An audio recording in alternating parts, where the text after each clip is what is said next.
جنت کی حور۔ حضور پاک صلی اللہ علیہ وآلہ وسلم نے ایک حور کے رونے کی آواز سنی تو آپ نے جبرائیل علیہ السلام سے پوچھا کہ اے جبرائیل، یہ کون رو رہا ہے؟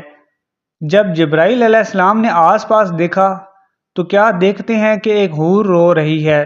تو حضرت جبرائیل علیہ السلام اس کے پاس گئے اور حیران رہ گئے، کیونکہ بسم اللہ الرحمن الرحیم معراج کی شب تھی اور سارا عالم بالا سلطان کونین کے خیر مقدم کے لیے چشم برا تھا۔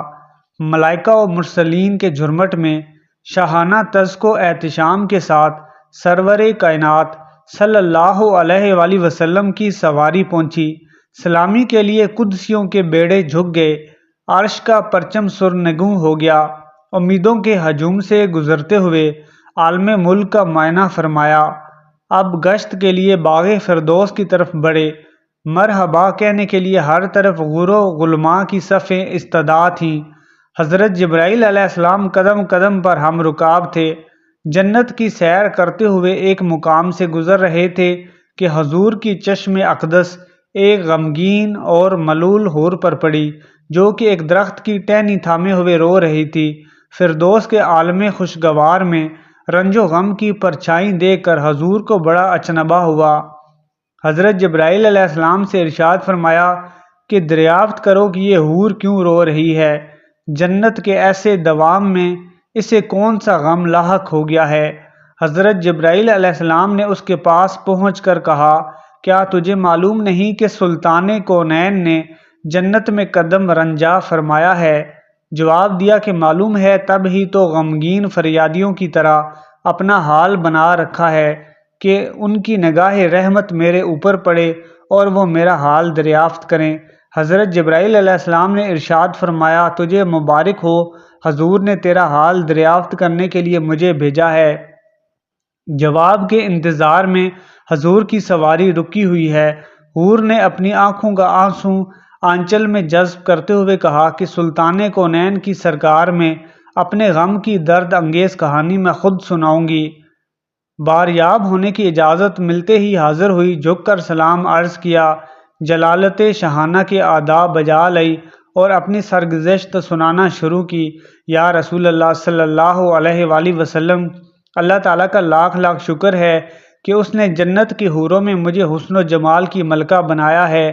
آٹھوں جنتوں میں میرے طلعت و زیبائی کا کوئی حریف نہیں ہے، اور میرے درخشاں عارض کی جودت فردوس کے بامود در پر پھیلی ہوئی ہے۔ اگر بے نقاب ہو جاؤں تو دیکھنے والوں کی آنکھیں خیرہ ہو جائیں اور جنت میں دوپہر کا اجالا پھیل جائے۔ یا رسول اللہ، ایک دن کا واقعہ ہے کہ اچانک میرے دل میں خیال گزرا کہ قیامت کی دن ساری حوریں کسی نہ کسی بندہ مقبول کے حوالے کی جائیں گی۔ علم الہی میں میرا بھی کوئی جوڑا ضرور مقرر ہوا ہوگا جس کی رفاقت میں مجھے دائمی زندگی گزارنی ہے۔ یہ خیال آگے بڑھتے بڑھتے ایک آرزو کی صورت میں تبدیل ہو گیا، یہاں تک کہ جنت کی ایک خوشگوار سحر کے وقت میں نے اللہ رب العزت کی بارگاہ میں یہ التجا پیش کی، الہ العالمین، تیری نعمت و احسان کے آگے میری پیشانی ہمیشہ خم رہے گی کہ تو نے مجھے حسن کے بے شمار خلقتوں سے سرفراز کیا ہے۔ الہ العالمین، مدت سے ایک آرزو سینہ میں مچل رہی ہے کہ عرصہ قیامت میں اپنے جس بندے مقرب کے حوالے تو مجھے کرے گا، ذرا اس کی ایک جھلک بھی مجھے دکھلا دے، کم از کم یہ تو دیکھ لوں کہ میرا جوڑا کیسا ہے۔ رحمتوں کا دریا جوش پر تھا، میری یہ التجا قبول ہو گئی اور حکم ہوا کہ سامنے جو آئینہ رکھا ہے اسے ایک نظر دیکھ لے، اس پر تیرے جوڑے کی جھلک نظر آئے گی۔ یا رسول اللہ، میں ارمان و شوق میں ڈوبی ہوئی آئینے کی طرف بڑھی، میرے قدم خوشی سے زمین پر نہیں پڑ رہے تھے کہ آج عالم جاوید کے محبوب ترین ساتھی کو دیکھنے جا رہی تھی۔ میری آنکھوں کے پیمانوں سے جلووں کی شراب ٹپک رہی تھی۔ جھومتی مچلتی میں آئینے کے سامنے پہنچی، جو ہی نگاہ اٹھائی دل پر ایک بجلی آ گری اور آرزوؤں کا سارا خیر من جل گیا۔ اس وقت سے آج تک ارمانوں کی خاکستر سے دھواں اٹھ رہا ہے، دل کو کسی کروٹ چین نہیں ہے۔ ہمیشہ اس غم میں سلگتی رہتی ہوں کہ ایک بد شکل سیاہ فام اور وحشت ناک چہرے کے ساتھ میرا کیوں کر نباہ ہو سکے گا، جبکہ اس کے تصور سے طبیعت کو دہشت ہونے لگتی ہے۔ حضور اکرم صلی اللہ علیہ وآلہ وسلم نے زیر لب مسکراتے ہوئے دریافت فرمایا، اپنے جوڑے کا جو سراپا تو نے آئینے میں دیکھا ہے میرے سامنے بیان تو کر۔ اس نے ٹھنڈی آہ بھر کر کہا، سر سے پاؤں تک مجسمہ سیاہی، خوفناک اندھیرا، چھوٹی چھوٹی آنکھیں، موٹے موٹے ہونٹ، چوڑے چکلے دانت، چپٹی ناک، بھدا چہرہ اور تنگ و تاریک پیشانی، قد و قامت بھی بالکل بے ڈھنگا، چشم و نور میں نکھری ہوئی چاندنی اور گل و لالہ کی بہاروں کی بساط۔ اس وحشت مجسم کا پیوند کیوں کر جوڑا جا سکتا ہے؟ وہ جب اپنی بات ختم کر چکی تو حضور نے سر اٹھایا، آنکھیں غیرت جلال سے سرخ ہو گئی، ارشاد فرمایا، تو نے جو سراپا بیان کیا ہے وہ تو میرے پیارے بلال کا ہے۔ ایک عاشق سراپا مومن، وفاق عیش اور نگار خانہ ہستی کے گوہر نایاب کو پا کر تو غم نصیبی کا شکوہ کر رہی ہے۔ کیا تجھے معلوم نہیں کہ بلال میرا عاشق مجسم ہے؟ میں نے اپنی پلکوں کے سائے میں اسے پناہ دی ہے، اور سن لے، میرا بلال بارگاہ یزدانی میں تقرب کی اس مسند امتیاز پر فائز ہے کہ فرد قیامت میں اس کے جسم کی سیاہی حوران خلق کے رخساروں پر تل بن کر تقسیم کر دی جائے۔ آتش قدہ عشق میں وہ نکھرا ہوا سونا جس نے محبت کی شگفتگی میں دونوں جہاں سے منہ پھیر لیا ہے، وہ حسن مجرد کا تماشائی ہے، فردوس کا حسن وہ کیوں کر خاطر میں لائے گا؟ اپنے جلووں کی زیبائی پر تو غرور نہ کر، ہو سکتا ہے جس دن 70,000 نقاب الٹ کر تو بلال کے سامنے آئے، میرا بلال تجھے ناپسند کر دے۔ حضور پاک صلی اللہ علیہ وسلم کا ارشاد سن کر وہ اپنے جذبات کو قابو میں نہ رکھ سکی، طلت جمال کا سارا خمار اتر گیا اور اضطرابی شوق کی وارفتگی میں چیخ پڑی، حضور میری معذرت قبول کیجیے، میرے غم کا بوجھ اتر گیا، وہی سیاہ فام بلال مجھے پسند ہے۔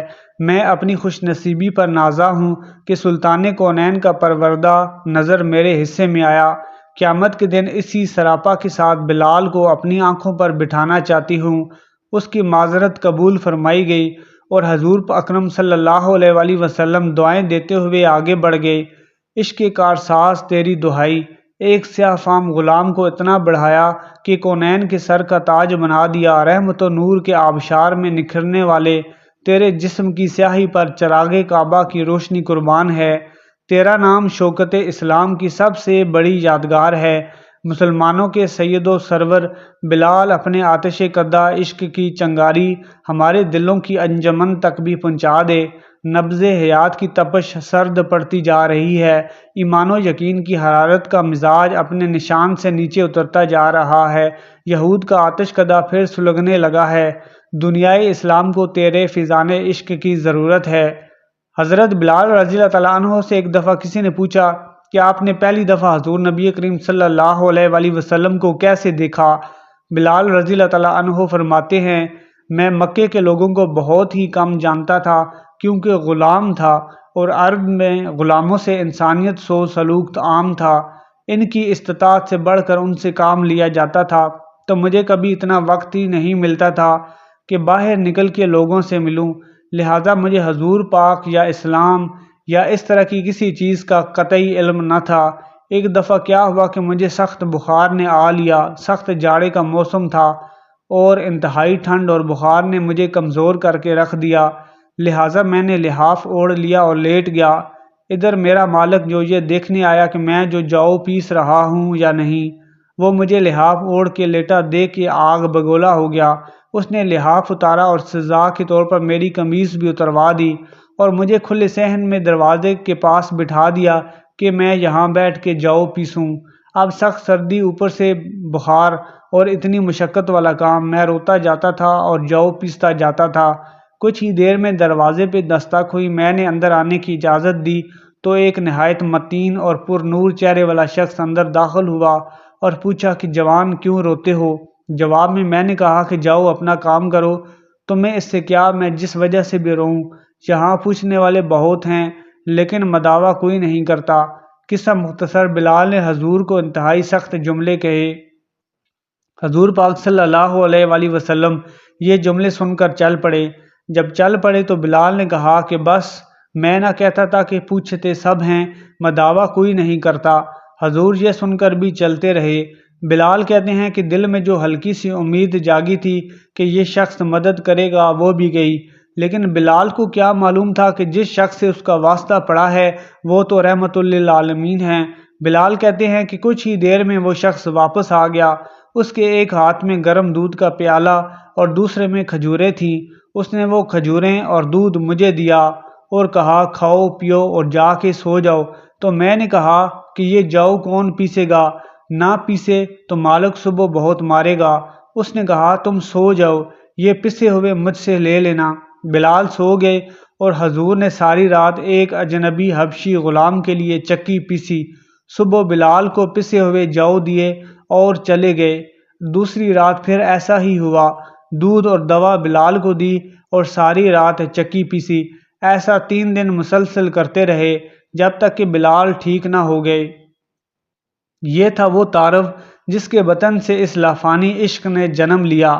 آج بھی بلال کو صحابی رسول بعد میں اور عاشق رسول پہلے کہا جاتا ہے۔ وہ بلال جو ایک دن اذان نہ دے تو اللہ سورج کو طلوع ہونے سے روک دیتا ہے، اس نے حضور کے وصال کے بعد اذان دینا بند کر دی، کیونکہ اذان میں جب اشہد ان محمد رسول اللہ تک پہنچتے تو حضور کی یاد میں ہچکیاں بند جاتی تھیں اور زاروں کتار رونے لگتے تھے۔ ویڈیو پسند آئی ہے تو چینل کو سبسکرائب کر لیں اور کمنٹ سیکشن میں یا محمد ضرور ٹائپ کریں۔